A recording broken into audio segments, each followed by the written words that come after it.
Don't you ever underestimate something because of its looks, such as a designer model mannequin with a silly face. That goofy expression just might be the last thing you will ever see in today's video. So, my friends, with that said, you better don't look away. Let's go.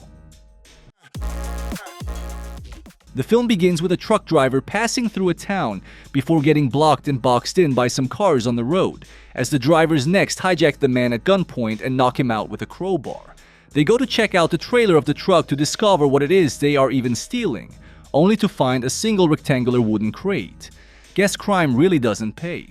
Not leaving empty-handed though, they open the box and see something covered in a tarp. As the two men unveil the object, the trailer doors close by themselves, and we hear screaming and squelching sounds as the vehicle rocks back and forth. Looks like whatever it is they found isn't very friendly. Their partner outside, instead of doing the sensible thing and fleeing for his life, cautiously opens the doors to see what has become of his comrades. He sees they've become lifeless corpses, with a lanky, emancipated figure standing in the shadows behind them. He quickly gets out a flashlight, which he probably should have had out already, to get a better look, but the thing is already gone. This understandably causes the driver to panic, as he makes a run for it straight into oncoming traffic. Remember to look both ways, even during a crisis. The driver of that car was a girl named Frankie, who sees the emancipated figure as well, but in the shock of everything blows it off as just seeing things. So she doesn't share that piece of information with the police. Let's hope that decision doesn't come back to bite her. Frankie returns home to her boyfriend and breaks down after what has happened. I mean, she did just take a man's life, intentional or not, so that's understandable. The following day, she tries to ignore the trauma and just focus on schoolwork, but she finds it difficult to concentrate, as she constantly has the feeling she's being watched. To get her mind off things, she goes out clubbing with her friends, because nothing beats trauma better than a shot of vodka and a friend named Molly. After a bit of fun, most of her friends, excluding Molly of course, who encourages her to stay behind with her, offers her some possibly illicit substance mirroring her name and successfully convinces her to follow suit. She seems to soon regret this decision though, as she starts to get sick and heads for the washroom. While in there, the club suddenly falls silent and emergency backup lights activate. As she goes out to see what's going on, she finds Molly standing alone, surrounded by the bodies of all the other club goers.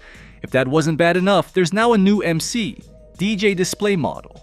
The two girls run for their lives upon seeing this, as the mannequin seems to teleport along behind them, getting close with every glance back. Molly makes it to the emergency exit first and coldly leaves without her friend. Not sure if something is now holding the doors, or if they just picked the worst time to jam, but regardless, Frankie can't get them open and is cornered. She braces for the worst, yet the mannequin never shows up, and eventually the doors release. As she exits though, she comes face to face with a now bloody Molly, who dies right in front of her, with the mannequin figure seen across the street, unmoving. Seems this thing can both move and kill in an instant, and even from long distances, as long as we aren't looking at it of course. Frankie meets up with the rest of her friends, and after contacting the police, tells them all of what went down. And I do mean everything, including the fact that she believes a mannequin was committing the murders. Yeah, not sure if I would have told the police about that part, especially with drugs in your system. We now follow Frankie's friend Jonah, who's the only other member of the group that saw the mannequin that night, as he starts walking home. Things seem normal at first until he passes a man walking his dog, before later having that same pup approach Jonah alone. He grabs the dog's leash and calls out to what he thinks is the silhouette of its owner, but gets no response. The person is just standing there menacingly until the doggo gets spooked enough to run home on its own. Jonah tries to ignore this event and move on. But as he continues his trip, he sees the mannequin several more times, always moving wherever the man looks next, and getting closer each time. Officially freaked out now, Jonah makes a run for it. That's not going to help much with this thing's speed of course though. He tries to lose it by heading down an alleyway, and at the end he sees someone riding a bike down the road. However, as they pass behind a van, only their bike comes out the other side. And the van drives off to reveal the mannequin, grinning over the body of yet another victim. Well, it seems Jonah is right screwed. Let's see how Frankie is holding up. She's holding up, if just barely, having witnessed so much death recently and having no one believe her about the cause. Even her boyfriend Steve, who is being as supportive as he can, still can't bring himself to agree with her that a mannequin is at fault. And who can blame him? That does sound pretty crazy, even as far as supernatural entities are concerned, for essentially a doll to teleport around an entire club's worth of patrons in the time it takes to go to the bathroom. In fact, let's stop here and look back at everything so far to see what could have been done, if anything. This all started when some thieves let the thing out of a truck. Well, why would they do this in the first place? Stealing cargo from a truck isn't exactly a great way to make bank, unless it has something valuable it's transporting, of course. But guessing and checking every truck is just going to get you caught or cause you to find something less than desirable, like what happened here. Not advocating for criminals, of course, but if they were going to steal, they should have done their research first and staked delivery routes out to know exactly what they were after. Doing this would have caused them to get something actually worth stealing, and wouldn't have let out a demonic display doll. Just saying. As for Frankie, I can understand being shaken up by events, so you ignore that thing you might have seen or that odd sense of dread and unease around the home. But whether this is induced by trauma or not, and maybe even more so if it is, this is not the time to be taking any perception-altering drugs. Supernatural causes or no, something killed the hijackers and spooked the truck driver into traffic, so she should know someone or something could be out there and want to be on top of her game for at least a little while to make sure she avoids meeting a similar fate. It also doesn't help her story's credibility at all when her nightmares become reality, which she had no way of knowing would happen, of course. But it's another unfortunate and avoidable side effect of this decision. For Jonah, there wasn't much he could do in his situation. He might have been able to figure out that the mannequin only moves while he's looking away, but it's so fast and so swiftly that even this fact would do little to help him get to safety. Maybe he could have tried to attack or disassemble the thing if he realized this flaw in its movement, but there's no way to know for sure if that would have worked. He was done the moment that thing decided to go after him. Except it didn't. That's right, Jonah is still alive as he heads over to Frankie's house to tell her what happened. He was apparently running for his life all night, with the figure constantly stalking him but never attacking outright. He believes, since it can move and kill in the blink of an eye, that it was just toying with him, which is pretty messed up if true. The two turn to the internet for help, finding a video of someone making the same claims of being stalked by the inanimate figure before the video ends with them screaming. Without knowing much else to do now, they share this video with their friends and ask them all for advice. The friends are, of course, all skeptical to say the least, thinking this is just a bad prank. Not even believing the pair when the actual mannequin itself appears in the yard, or warps right up to the window, or even teleports in and out of the same room they are in. Seriously, there's a time to be a skeptic and a time to be a believer, and this is it. Steve shows up and sends everyone home, thinking this is just a psychotic episode his girlfriend is going through and that her friends are just encouraging it. Don't blame him for thinking this way with the lack of evidence he has, but everyone else should be chiming in on what just occurred. But of course, they don't, and all just head home trying to rationalize what they saw in any way they can. That night, one of the friends, Lewis, goes for a swim to try and clear his head. Unfortunately for him, the only thing clear is how dead he is as the mannequin drags him to a watery grave. So, clearly, this thing doesn't intend on just toying with all of them. I wonder how it chooses who to actually go after, though. The next day, all the friends are going about their day blissfully unaware of the danger that lurks just out of sight to all of them. Meanwhile, Jonah starts to call everyone, informing them that they all need to gather at Frankie's place right away. Apparently, he commented on that mannequin video they found asking for help, and he got a response from a man named Victor, who's on the next flight out to meet them all. But he said for them to all gather in one place until he arrives so no one else sees the doll, as that curses them and makes them a future target. Jonah calls Drake on his cell phone to give him this message as well, but the man is still a non-believer of the moving mannequin theory. Just as he tells his friend that he and Madison will be just fine on their own, Madison is in fact not fine, as her body plummets to the ground from the top floor of their multi-story apartment building. Guess he's a believer now, as he looks up to see the doll that did it smiling back at him. The remaining survivors are all at Frankie's house, when Drake shows up, furious at the girl for getting them all involved in this. He asks what advice Victor has for them, and brings up the valid question of why Frankie hasn't died yet if she was the first to see the thing. All they know so far, though, is that seeing the mannequin causes it to hunt you, following you wherever you go until it decides to kill you. So if they all gather in one place, others can't get exposed to it. With this knowledge, Frankie believes it's sparing her and Jonah because they showed the mannequin to others. That doesn't make a lot of sense though. It has killed some the moment they see it, while stalking others who have never shared its image, such as Jonah in the beginning. Keep trying, guys. While discussing ideas, Steve finally comes home, wasted on booze and suspicious of Frankie spending so much time with Jonah.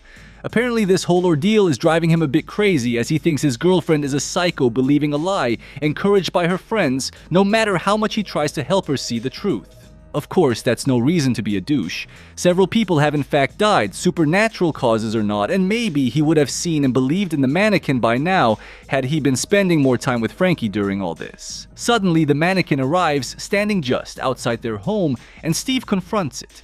Despite everyone's pleas that he stays away, the drunk boyfriend goes up and mocks the figure to its face before simply heading back inside. As they stand around puzzled, they realize it didn't and hasn't moved yet because Lucy has not looked away. Wait, they're only just now realizing it doesn't move while they are looking at it? I mean, come on, it doesn't take a genius to realize that, even without the advantage of knowing the movie's title. Well, whatever, at least they know now, and they decide to take shifts watching the thing until Victor arrives for help. Not a bad strategy. What is a bad strategy is leaving it to only one watcher at a time, as Drake starts to nod off while on guard duty. Not sure how your system isn't flooded with a borderline heart attack level of stress hormones while staring at a murderous mannequin that has clipped your friends during the last few days, and will, in fact, take you to hell too the minute you're looking away. But okay. Thankfully, he's awoken, but it's by Steven, who has finally had enough of this mannequin nonsense and sets the thing on fire. This seems like a good idea to me, but nobody else seems to think so, as they all appear to be upset with him and claim he has no idea what he's done. True, we don't know how this thing will react, but that doesn't mean it's a bad idea by default. For all we know, this could destroy the entity once and for all. And if it fails, we hopefully just have to go back to staring at it, so it doesn't seem too crazy of an idea to at least try. While they are watching the thing burn and its face starts to melt away, thunder begins cracking in the sky before a bolt of lightning comes crashing down onto the mannequin, with the ensuing flash causing everyone to look away for just a moment. Afterwards, nothing is left where it was standing and Steve just laughs and goes back to his work, while everyone else just looks on in disbelief. Is this the end? Did the thing actually burn, or did it use that momentary flash of light to escape? Well, there's still 23 minutes of runtime left in the movie, so yeah, this isn't the end of course, but let's take this opportunity to go over what's occurred. When it comes to going to their friends for help, that is a smart move. And I don't blame Frankie and Jonah for doing this. But getting other people involved puts them at risk. Now, they had no way of knowing that getting their friends just to simply look at the thing would curse them and mark them for death. Even the friends say as much during the film, but it does increase the odds of endangering the others and putting them in the path of the same danger we're facing. Just be aware of this and weigh your options accordingly before inviting people to face problems alongside you, unless of course you just want meat shields or people you can use as guinea pigs to test what works or doesn't work against the threat you're facing. As for actually stopping this thing, well, the gang eventually did figure out the title of the movie, Don't Look Away. And watching it while waiting for help is a good idea, since we don't know exactly what this thing is or why or even how it kills sometimes. But as mentioned before, do so in at minimum groups of 2, so that you can always wake one another or have backup if something happens that prevents someone from looking at the mannequin for whatever reason. And if you are an SCP fan, you could go as far as following the exact steps for similar threats, such as taking turns with blinking and announcing when you're going to do it. Thankfully, they don't seem to need to go that far in this case. Apparently, even if we don't know what it is or how it works exactly, we should try to do something to stop this thing while we have it locked down. It was being shipped in a crate in the back of a truck, which seemed to contain it just fine, so we should attempt to lock it up in a similar fashion while we're looking at it. If we don't have a similar container, however, or just want a more permanent solution, we could take this time to attempt to dismantle or destroy this thing. It may not be able to operate as well if we take off its head, arms, or feet. We could even try blinding it, burying it, blowing it up, stuffing it into a wood chipper, or Steve's idea of burning it. From what we've seen so far, it shouldn't be able to fight back if we all continue to look at it, and it shouldn't be a threat any longer if it's gone. Of course, as we have now seen, it may be able to summon lightning bolts if needed, or is protected by Zeus or something, so this may in fact be harder than we thought. Still worth a try. Not sure why Steve is acting so strangely during all this. Sure, he's going through stress as well, but this still seems like an overreaction to real issues his girlfriend is going through. Say there's no supernatural element, and this really is all in her head. Her friends and several other people are still dropping like flies all around her. She's scared of something being out there after her, and an actual mannequin is in the yard. If it truly didn't just get there by itself, that would mean a serial killer or psycho stalker put it there to mess with Frankie emotionally and psychologically. All this equates to her needing serious help, and for him to not be getting wasted and jealous over friends who are actually there for her. Just saying, take care of each other in times of need, especially if you're dedicated to someone. So, after Steve went inside, losing his head over how funny the situation was, he loses his head quite literally as his body shambles back into the yard, with the mannequin now back and holding his cranium in its hand. The rest of the gang panic and rush inside for safety, ready to stare the thing down if it shows itself. They all use their phones as flashlights to try and see it, but they are panicking and spinning around too much to focus on it once they find it. Jonah and Drake make it to the basement and restore power with the fuse box. Thinking they are safe, they go to leave, but the thing sneaks up on Drake. Everyone else is looking at the mannequin, so it closes the door with a supernatural force and Drake in private. We haven't seen this thing interact with any other object before, except for the truck doors at the beginning of the film. So apparently it can control doors at least, which is good to note. While the figure takes apart Drake, everyone else goes upstairs to greet Victor, the man from the video comment who has finally arrived to help. He claims he has dealt with this thing for 30 years, and it took his wife and daughter. He was only spared because he is blind, and apparently the mannequin literally just can't kill you if you never look at it. Even without eyes, he can sense its presence because the doll is that powerful and he once captured it before. In fact, he was the one who was supposed to be receiving the thing during the crate shipment in the first place. He was going to lock it away forever until it got loose. So what's his plan? Wait for it to return, of course. I mean, that's cool and all, but how about sharing how exactly he beat it or what we should expect after it arrives instead of waiting until that very moment? But he's the expert, so they wait, with Frankie going to get coffee and Jonah joining her. After grabbing a cup, Frankie sees the mannequin out the window and tells him to go get Victor. As Jonah enters the living room, he finds it might need a name change, as Lucy isn't doing very much living in it any longer after Victor got a hold of her with his knife. Jonah rushes to help but gets his gut for trying. The man now turns his attention to Frankie, coming in to finish her off as well. Fortunately, she sees the attack coming from the reflection on the glass and narrowly dodges it.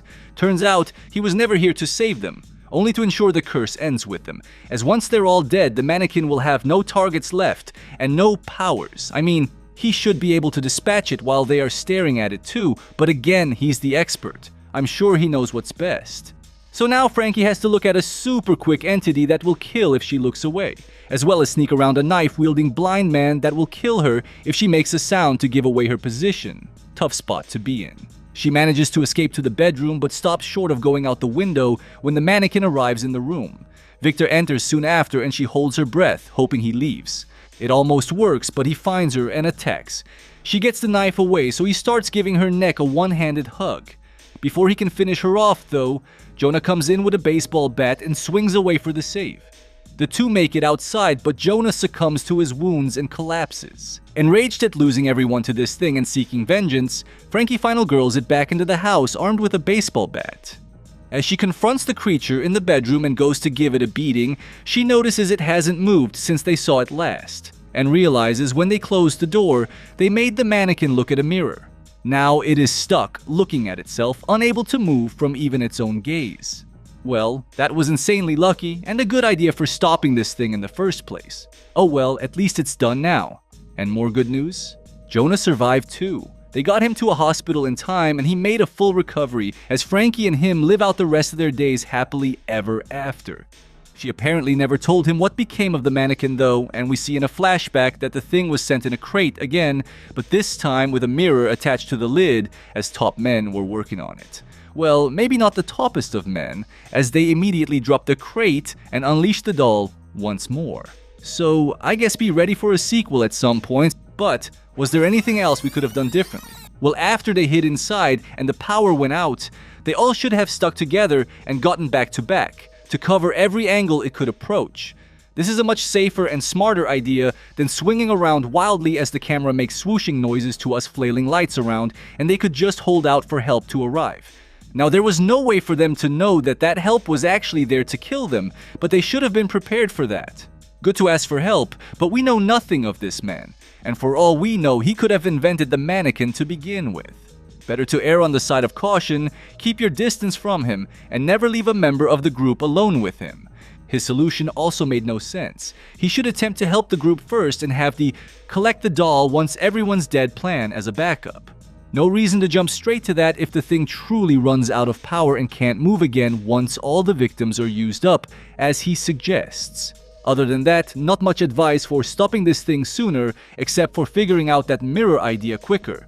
If you're a fan of Doctor Who, you know this is similar to how they stopped weeping angels before, creatures with similar movement capabilities and limitations. So, keep up on pop culture and be ready for any possibility with any threat you face, always trying to use your wit to come up with a simple yet effective solution. And more importantly, be there for each other, to watch each other's backs. We can always use someone looking out for us. Let me know what you think. Thanks for watching, guys. Binge another one and peace out.